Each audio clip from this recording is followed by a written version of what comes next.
What is going on, YouTubeverse? John Stanek from Johnny Radio here, bringing you another Top 5 on this glorious Top 5 Friday, and I'm so excited to be talking to you about my favorite year in music history, 1970, and my personal favorite Top 5 albums of that year. Let's get right into it at number 5.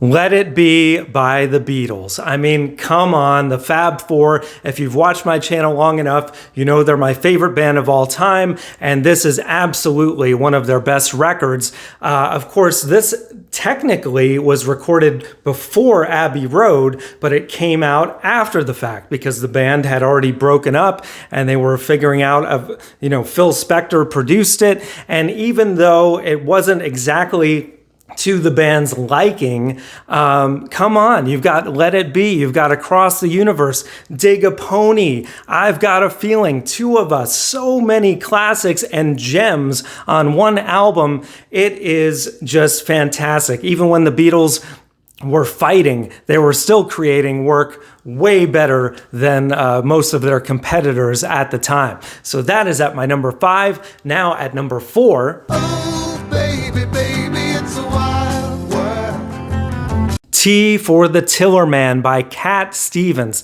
This thing is a folk rock masterpiece. I mean, you've got Wild World, you've got Father and Son, you've got Hard-Headed Woman, On the Road to Find Out. Just so many amazing Cat Stevens tracks on one record. And, Cat Stevens is an artist that I came to a little bit later in life. In my early 20s, and I was like, what have I been missing? I came to him through the film Harold and Maude, where it was just all Cat Stevens songs, and he's just an amazing artist that I'm so glad to see that he's kind of back and performing again as Yusuf Islam. But man, I mean, this is, I believe, his greatest record, and that's really saying something. So that's at my number 4. Now at number 3. All Things Must Pass by George Harrison. Man, this to me is the best post-Beatles solo Beatle record. It's above Imagine by John Lennon. It's above Band on the Run or anything McCartney did. Harrison had stored up so many songs that the Beatles were not letting through when he was in the Beatles that this thing is a double, actually technically a triple album worth of just amazing songs, from Isn't It a Pity to Wah Wah to My Sweet Lord. Then you've got gems like Hear Me, Lord. And if you're noticing a lot of the use of the word Lord, there's a lot of spirituality to this record, and it's done so in such a way that whatever your spirituality is, it works with the way George writes music, and that's the beauty of, just part of the beauty of this album.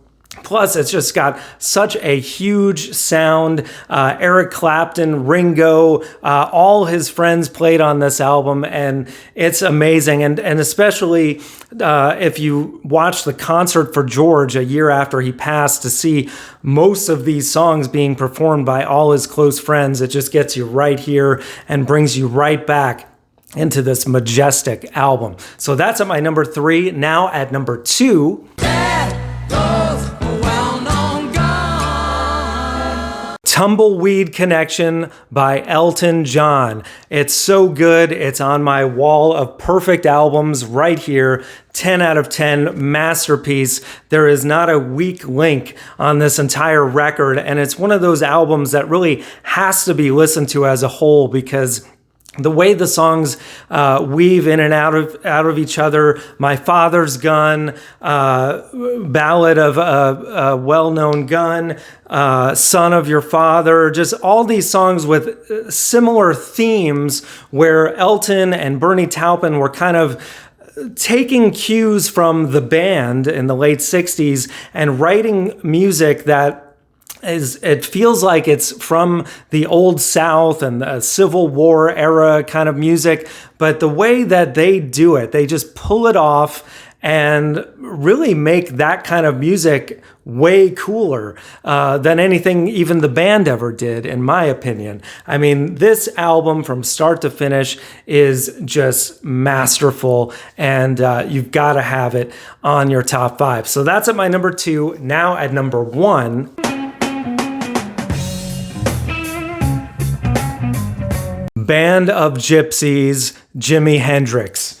Also on the wall of perfect albums here. This is my favorite by far live concert album of all time, and it is just like, you listen to this thing, and if you haven't listened to Jimi Hendrix in a while and you put on Who Knows or Machine Gun, it just always takes you back to realize he was, I mean, the greatest guitarist who ever lived. I mean, the stuff that he did was mind-blowing on this album, really on all his records. He, from the short period of 1967 to 1970, he gave us so much, but just Machine Gun, for God's sake. I mean, he makes his guitar sound like a machine gun. And just, I mean, throughout this concert performance, the things that he does in a live setting, I don't know how anyone else would be able to recreate. And then you got to give it up for Buddy Miles as well. I mean, the trio of the Band of Gypsys,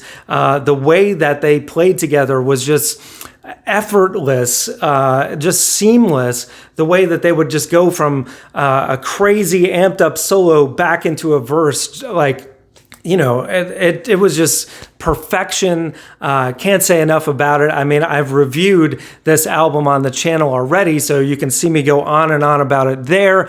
But that's my top 5, guys. So let me know in the comments below, what's your top 5?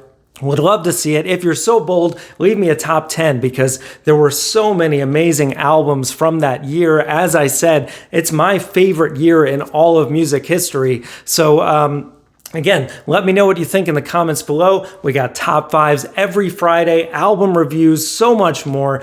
Thank you guys for watching, and as always, Viva la Vinyl. So guys, thanks so much for watching. Please like, subscribe, and be sure to ring the bell for notifications so you can always see great quality content like you're seeing on the screen right now.